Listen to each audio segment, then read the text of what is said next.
La boucle est bouclée sur les positions de cette femme, qui, défend absolument pas les Palestiniens, mais qui défend, surtout, une haine contre Israël, qui est très claire, hein. Quand on ne veut pas défendre 2 États, en plus son histoire d'État binational, c'est carrément, vouloir la destruction, d'Israël et des Juifs, puisque un État binational avec, des Palestiniens, abreuvés à la haine des Juifs, c'est quasi impossible. Donc cette femme est une escroquerie, monumentale.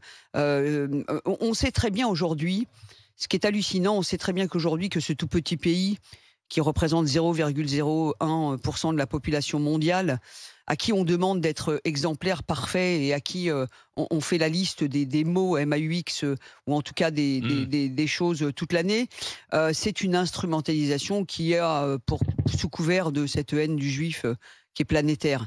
Donc Donc elle va qu'aujourd'hui propager la haine, non mais, c'est-à-dire que LFI aujourd'hui acte clairement, il signe définitivement et fait sien les propos de Rima Hassan. Ça veut dire que LFI ne se cache même plus. Il veut attirer le chaland, oui. l'électorat des quartiers, l'électorat musulman, l'électorat pro-palestinien, l'électorat antisémite, l'électorat qui raconte qu'Israël commet un apartheid, un génocide, etc. Donc on a invité dans une campagne des européennes un conflit qui est loin de nous, mais qui nous concerne quand même, sous couvert de cette femme. Donc que LFI ait une autre position n'a plus lieu d'être. LFI a la position de Rima Hassan et c'est avéré. Et ça, c'est vraiment grave. Monsieur Fred? Bon, sur le sujet, je dirais que l'on puisse critiquer Rima Hassan, qu'on puisse, trouver, certaines de ses positions contestables. Mais je l'entends. Mais il ne faudrait pas, pour autant que de ce fait, la question palestinienne passe encore une fois, heu, par perdre ses profits, si je puis dire. C'est-à-dire que cette question passe en second lieu et que on commence chaque fois qu'il y a une critique de la politique de l'État d'Israël, elle soit immédiatement délégitimée en disant que derrière se cache un antisémitisme ou la haine du juif.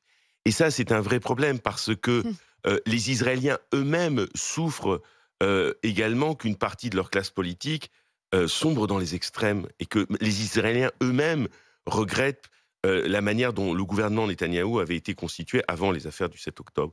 Et je pense qu'on peut trouver une position médiane entre à la fois dénoncer ce qui s'est passé le 7 octobre et en même temps être un critique de l'action qui est menée à Non, l'heure mais là, tu actuelle. Mais réponds pas à la là, question c'est du tout, le choix, Frédéric. voilà, et le Ouais, ouais, choix. là, tu Oui, réponds pas du tout à la et question. Et attends. en plus, l'idée, en tout cas, je Attends, voudrais mais que tu... il Non, finit, non, il mais Non je finit mais voudrais que son tu... Non, propos. mais parce qu'il vient de donner une première partie qui est déjà contestable au plus non, haut point. C'est-à-dire que tu dis, à chaque fois, il ne faut pas tomber dans le travers qu'à chaque fois qu'on critiquerait la politique d'Israël, on serait considéré comme antisémite. Sauf que 90% de ceux qui soutiennent la cause palestinienne le font à des fins de haine d'Israël. Et trouve-moi ceux qui, justement, de manière totalement saine et sincère, soutiennent les oui, Palestiniens. C'est tout, mais cherche-les. Il y non en mais a, il y en Attends, a. attends, attends. Ils sont je pas je nombreux. Attends que Fred finisse. je termine et je vais revenir sur la question de Rima Hassan. Ce détour a été nécessaire parce que j'aimerais que dans cette question, en fait,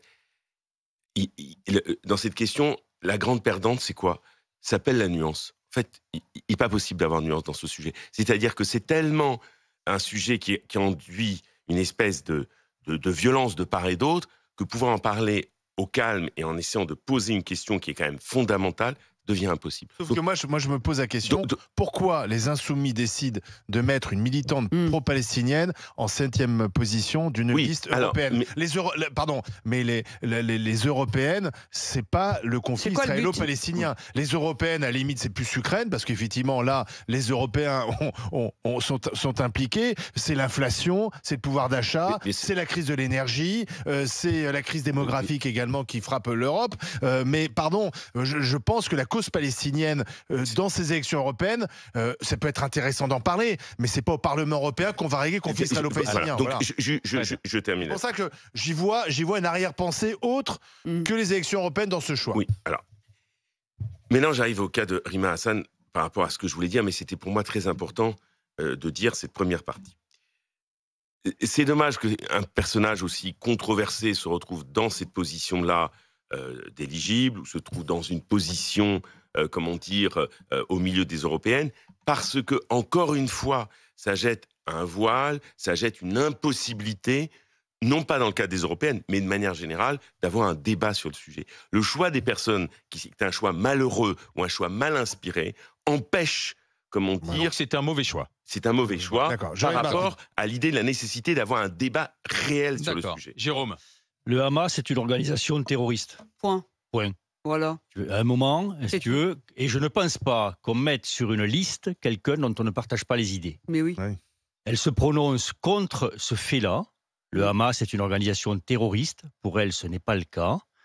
Alors moi, que LFI la mette sur la liste peu me chaud. À la limite, il se dévoile, comme tu disais. Donc, ça ne me gêne pas. Ce qui me gêne plus, c'est qu'on autorise ça.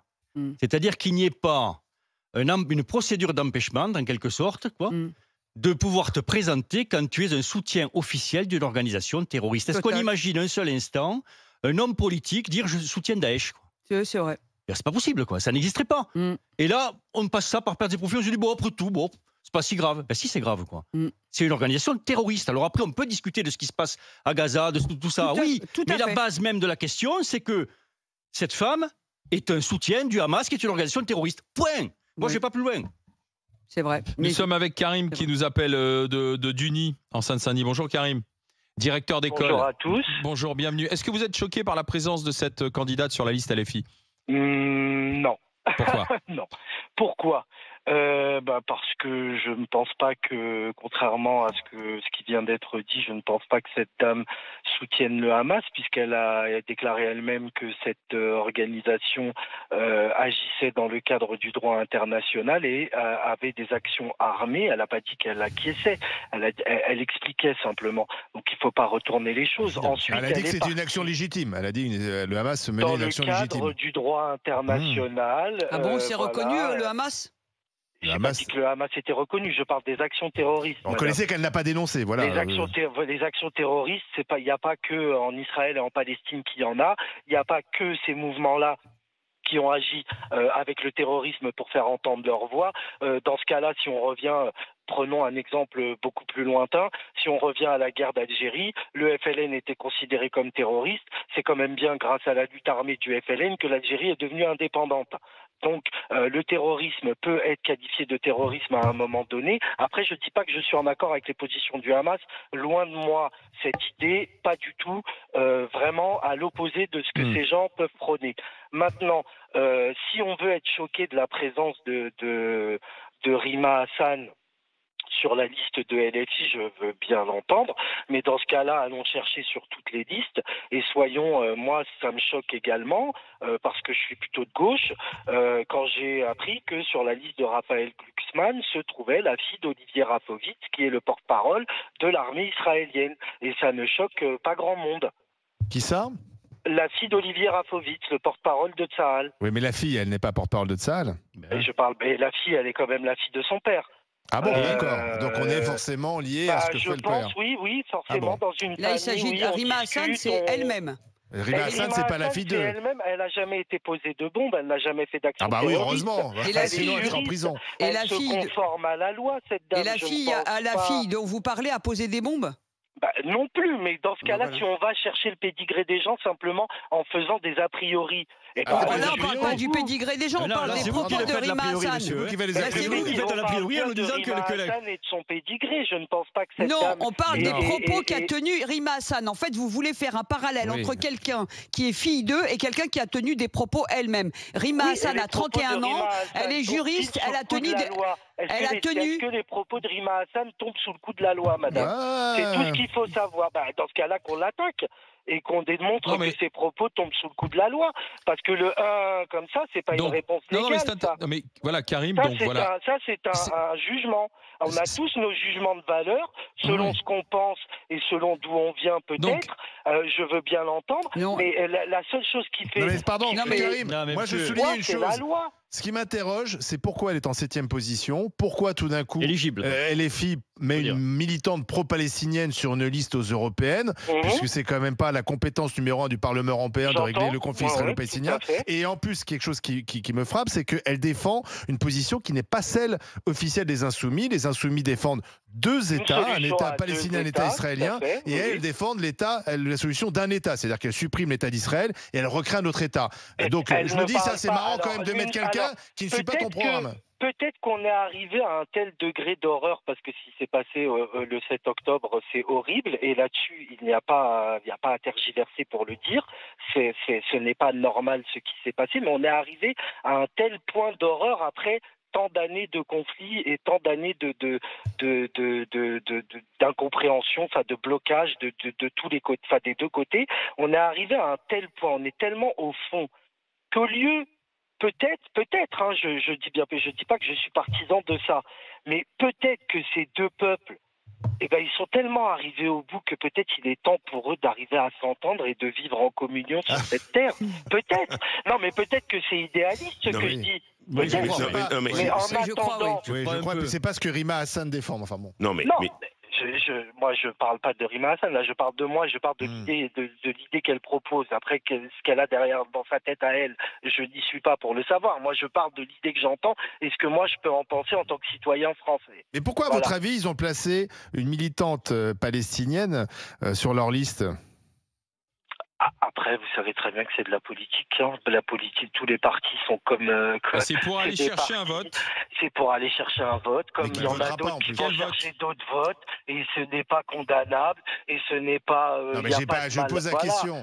Donc, la question, monsieur, excusez-moi de faire de la... Si c'est pour sous-entendre que LFI va chercher le vote des musulmans pour... je ne sais pas, non, parce qu'un musulman... Non, mais la question, c'est quel est le poids du Hamas en Palestine aujourd'hui ? Non, mais c'est pas ça. C'est non, mais le poids du... c'est ce que dit Karim qui est vrai. C'est pour aller chercher dans les banlieues un vote musulman, anti-juif, anti-Israël.